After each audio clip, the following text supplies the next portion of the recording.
Hello and welcome back. This is video number 4, using the sidebar. The sidebar for the Gutenberg editor is located to the right. So we're going to discuss the different features and what's available to you. Okay, so the sidebar is to the right, and as I briefly mentioned in the previous videos, that upon editing certain blocks, you will see that the right-hand sidebar will change. So the reason why they've entered a lot of different other features into the sidebar is because, as you can see, there's only so much that you can put in here. So as you can see here, if I highlight this, I can edit the block type, the heading 1, 2, 3, 4, bold, italicize. I can hyperlink it, and I can do a few more things. Now, if I were to want to change the alignment, I could not do that over here.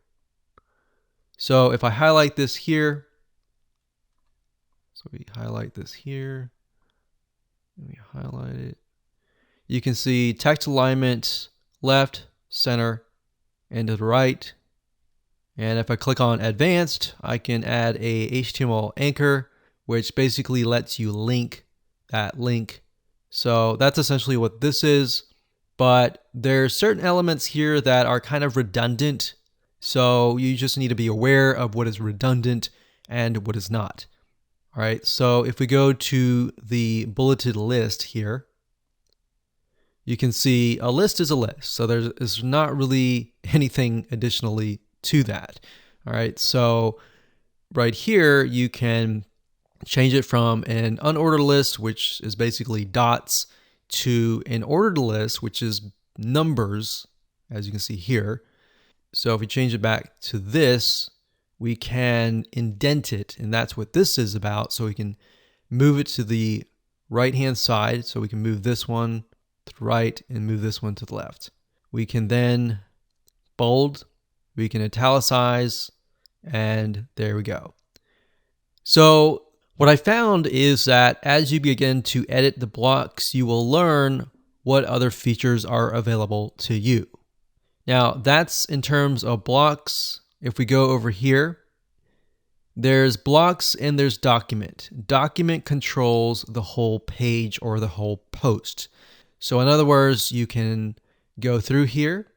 You can see that this post is public, meaning everybody else can see this. So if I wanted to change this, I could to private so that everybody cannot see this. Post format, we have standard, we have different post formats for different media types. You can say stick to the top of the blog, so you can move this to the top of the blog. You can click pending review if it's pending. So if you are, say, a writer or you have a writer on your team, you could give them access to the site and you could have them click pending review, and then you come in and you review it, and if it's good to go, then you post it and publish it to public.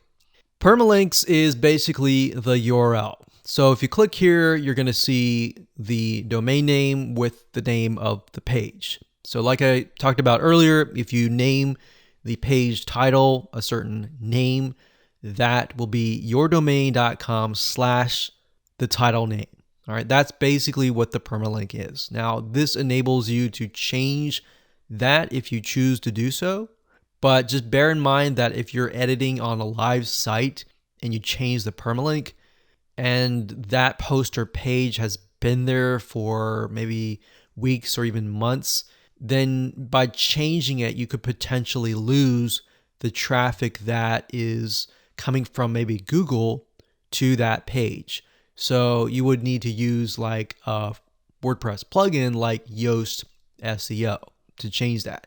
Then, of course, you have categories, which allows you to categorize your posts or your pages.